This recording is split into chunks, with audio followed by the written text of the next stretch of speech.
So, ito yung reading mo ngayong month ng September, kung kailan mo man ito makita.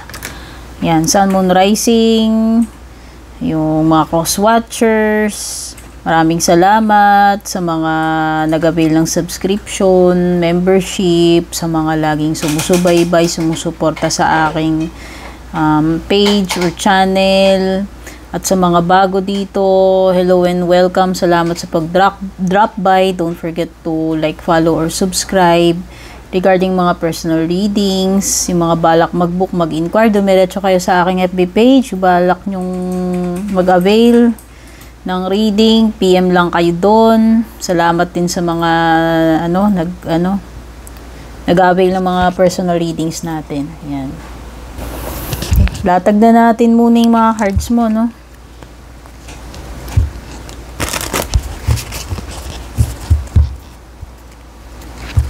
Tingnan muna natin yung iyong horoscope. Kuha tayo ng isang card bawat kulay. Kuha tayong violet, kuha tayo ng green and blue.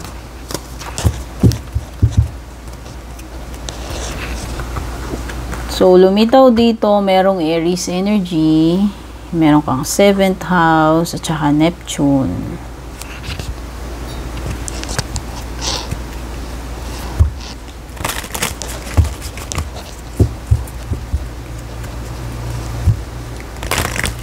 So, may mga matters dito regarding partnership, romantic connections, yung mga significant others ninyo.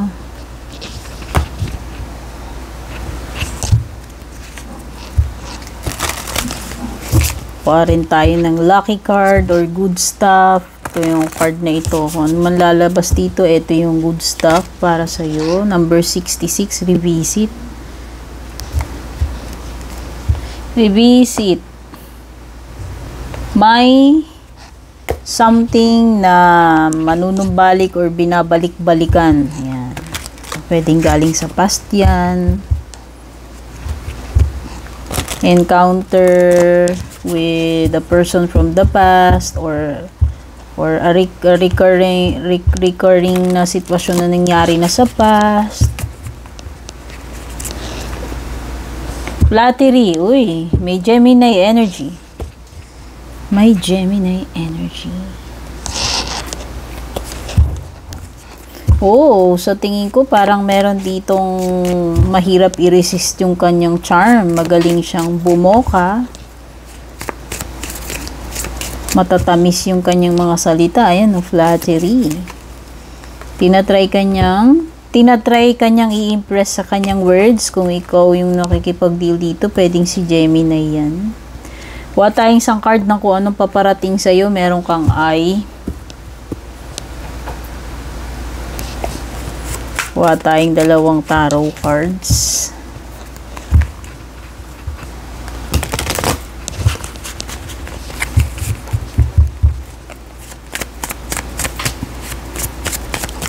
Meron kang pagiging impulsive na energy dito with the Aries card.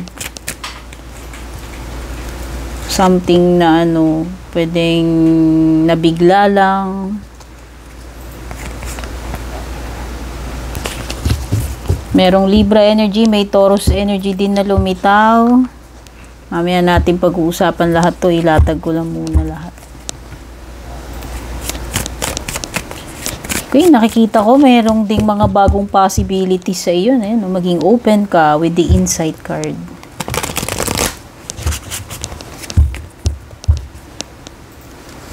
Love life, meron kang divine feminine. Tsaka mistakes. Ayan, ako.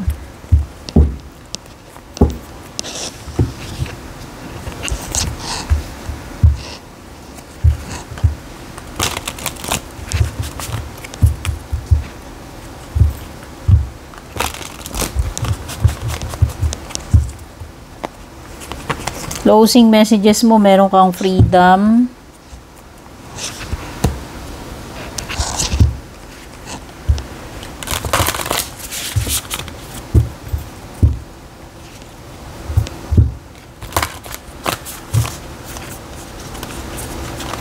Merong something na babalik. Feeling ko lang. Or gustong bumalik. Hindi ko alam parang merong ano. Chikain na lang natin yan mamaya. Okay. Like attracts like. So, dito tayo sa umpisa. Sabi ko nga, meron tayong Aries energy dito. Meron kang Gemini energy, Libra, Taurus. Meron ditong basa-basa na lang nag-rush sa isang bagay na pwedeng hindi na pag-isipan ng maayos. May tendency maging padalos-dalos impulsive with Aries card. Kumbaga, parang bigla na lang lumusob, nag-dive in agad, ayan. Pagiging reckless, ayan, reckless, impulsive. Kung sino man yan, ikaw man yan, or yung person na nakakadeal mo. Para kasing punong-puno siya ng, ewan ko, supercharged yung kanyang emotions or pwedeng very excited siya, enthusiastic. Basta bigla-bigla na lang siyang nag-dive in dito sa bagay na to na maaaring alam naman natin na kapag naging impulsive tayo, naging reckless tayo, pwedeng may mga kapalit na consequences yan na hindi maganda. No? Lalo na kung hindi mo na muna masyadong pinag-isipan yung bagay na yan and bigla-bigla ka na lang pumasok dyan. Meron din ako na-detect ng energy na parang provoking. Kumbaga game siyang basta makipag-away, no? Basta parang itong person na to, game siya lagi. Parang energy na itong person na to, hot na hot siya kagad. Pwede rin naman na this is taking a leap of faith, no? So, halimbawa, kung saan man nagre-relate yan sa'yo, sa karir mo. Big sabihin, malakas yung loob niya. Malakas yung loob niya na pasukin yung isang bagay. Or makipagsapalaran.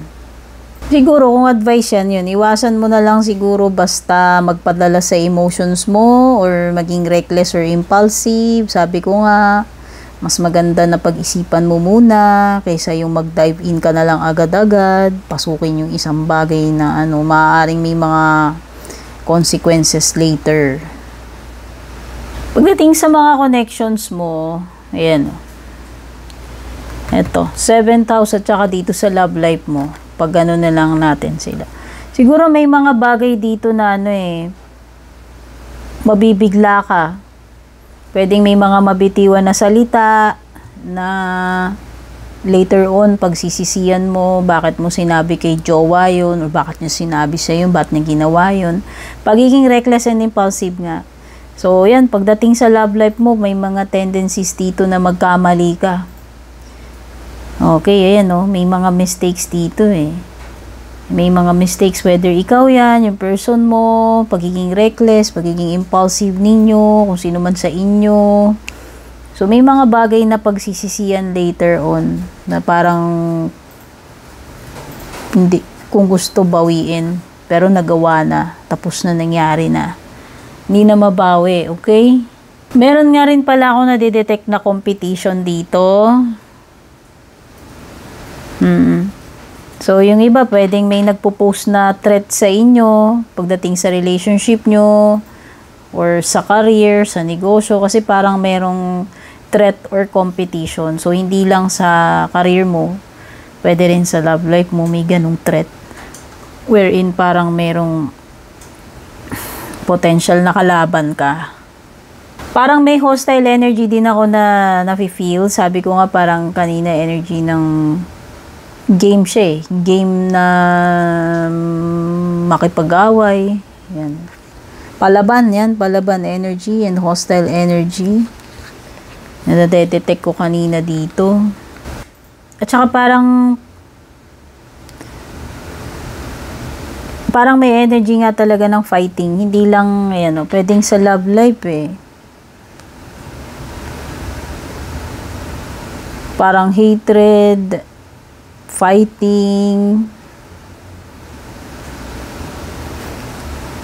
Parang may mga dito, parang reaction wherein may mga emotional response, tapos Yan, may mga energy ng parang may nagpo-provoke, tapos may papatol naman.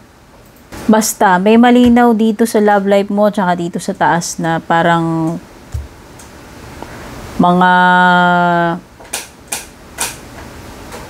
mga bagay na pagsisisihan, dala ng emotion, yan, something na dala ng pagiging reckless or impulsive na behavior or reaction, yan. Kasi nga sabi ko nga parang yung isa dito may nagpo-provoke, tapos parang yung isa naman parang papatol, no? Okay, bukod naman doon, pwede rin naman itong related sa partnership. Diba, yung na-pick up ko rito na parang hindi lang siya mga romantic partner, pwede rin sa yan, yung partnership na yan. Pwedeng business partnership din yan. Usually long term yung tinutukoy dito. Married man kayo dyan or hindi, kumbaga, it's a type ng relationship na na pwedeng matagal na kayong magka-partner niyan, or magjowa, or mag-asawa. Basta parang may mga energy dito ng pagtatalo, or awayan, ng tipong may nagpo-provoke, tapos yung isa naman papatol, yan, may mga ganyan ako napipick up. Meron parang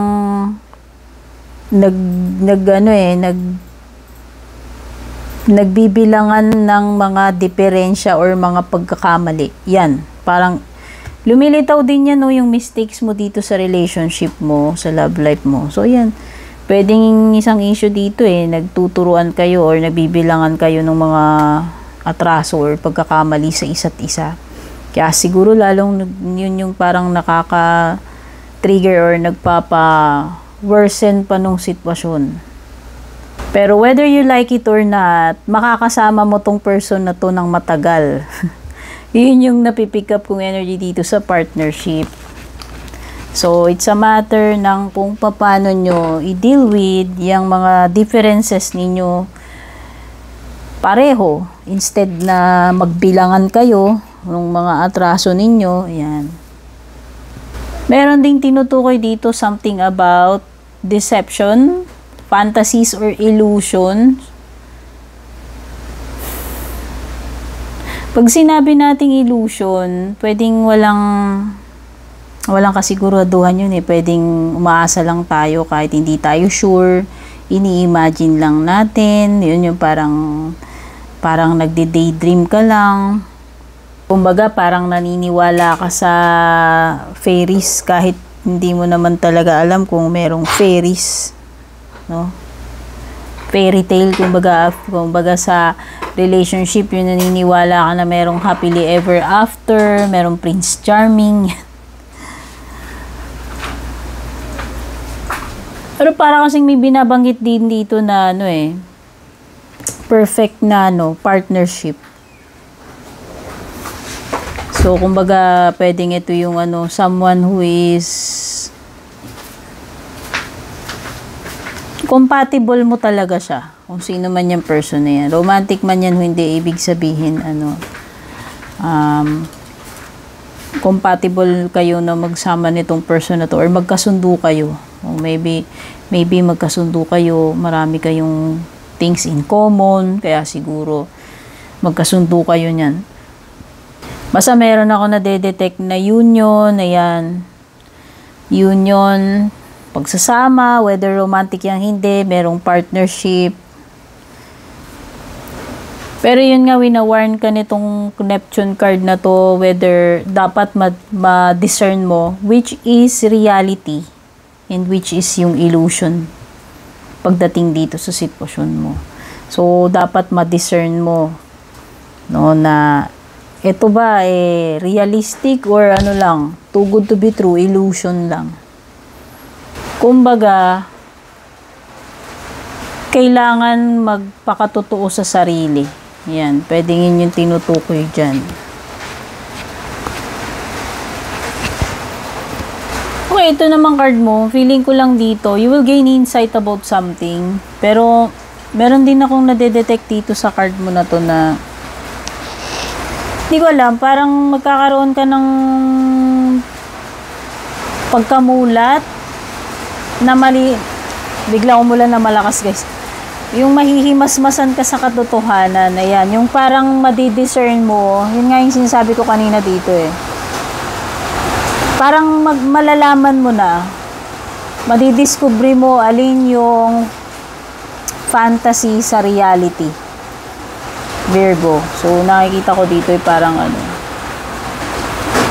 mamumulat mo yung mata mo sa katotohanan, which is real, at alin yung illusion lang. Ayan, yan yung dala-dala nitong dalawang cards mo na to. Tapos ay yung lucky card, good stuff mo, meron kang revisit.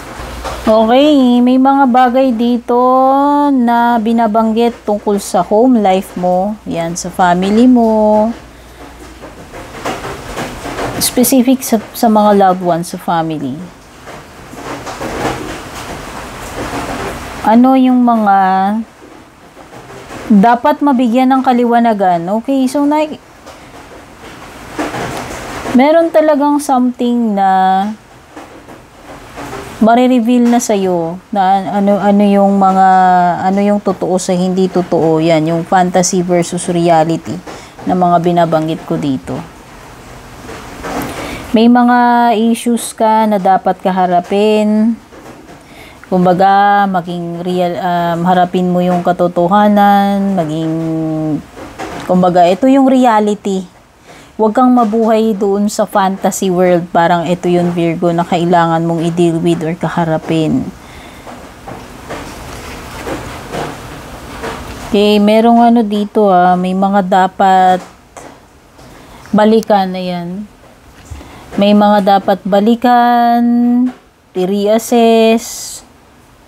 Parang ano to parang feeling ko mala judgment card ito. Itong dalawang cards mo, ito at saka ito. Feeling ko lang, parang may mga dapat kang i-revisit. Kailangan mo ng i-deal with, kaharapin yung mga yan. Kumbaga, you need to face reality.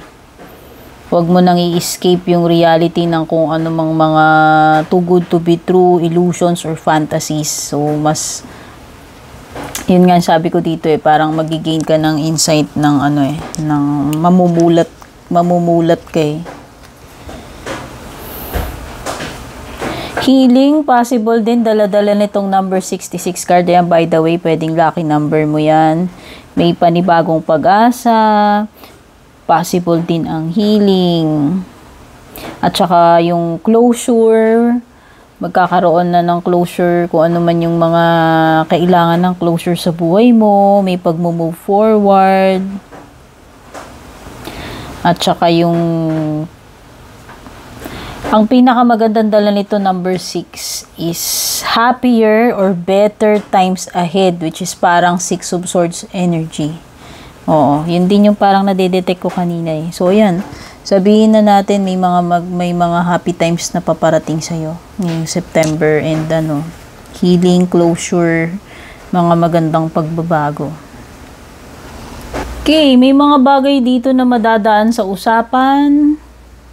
Kung pwedeng daanin sa usapan, diplomasya, or mabubuting salita, o ayan, or merong madadala sa flattery. So, ayan, pwedeng ikaw makareceive ka ng mga praises, kind words, or flattery from someone, baka si Gemini yung may dala niyan. Merong mga bagay na pwedeng makuha sa usapan, maayos, maging yung madaan sa mga negosasyon. Ayan. Okay, and makakatulong yung flattery doon sa situation na binabanggit.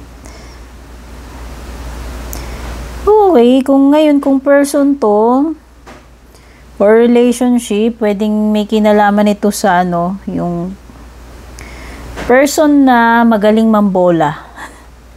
Ayan mahilig sa flattery, or yung person na madali siyang mabola ng mga matatamis na, ayan, yung mga sweet talk, ayan. Whether sa romantic yan, hindi, baka madala ka sa ano, sa sweet talk. Talkies. Okay? Trust your intuition na yan, no? Pagdating sa mga paparating sa'yo, pakiramdaman mo mabuti. Virgo, itong intuition mo, dyan ka mag-rely ngayong September. Yung iba sa inyo, parang meron ditong energy ng bibigay dahil pagod na. Energy ng gusto ng big break. Yan, time out. Merong burnout dito, possible yung iba, bumigay katawan nyo ha, baka magkasakit kayo. Exhaustion whether physical man yan, emotional, or mental exhaustion, merong pagkapagod, merong ano, may burnout, or magkaroon ng breakdown, no? Sabihin na natin, pwedeng emotional breakdown, mental breakdown, stress, yan. So, kailangan nito ng ano, kailangan ng time out, break, kulang sa ano, kulang sa pahinga. Ayan, kung nagkaroon man kayo ng problem pagdating sa pera, ayan, ito na yung recovery period. No? Kung nagkaroon kayo ng crisis, financial loss, kung naging mahirap man yung mga bagay-bagay, yung sitwasyon ninyo, ito na yung improvement na paparating, especially sa money. Makaka-bounce back na, makaka-recover, makakabawi na uli. Ano? Ito yung mga love life na discuss ko na. Oh. Pwede yung iba sa inyo, magkaroon kayo ng ano dito, misunderstanding kayong mga couple, magjowa man kayo, mag-asawa, magka-connect, anumang klaseng connection meron kayo. Pwedeng may mag-ano nga dito, yung magsusumbatan, magpo-provoke, papatol na may isa, nagbibilangan ng mga pagkakamali, or may mga tendency nga na maging impulsive, reckless sa pananalita, sa actions. So, possible na magkasamaan, no, maging magkasakitan kayo dahil lang, ano, yun, pwedeng yung may mga misunderstandings. Okay?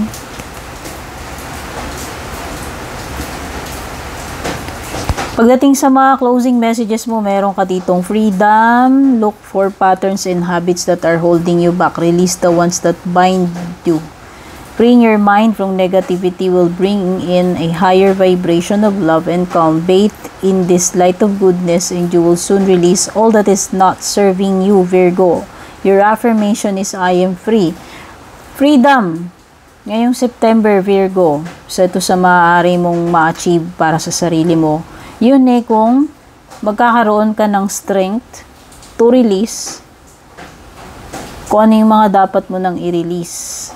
Ayan, na nag-hold o itong mga bagay na ito na that keeps you imprisoned, or yung mga bagay that keeps you holding back.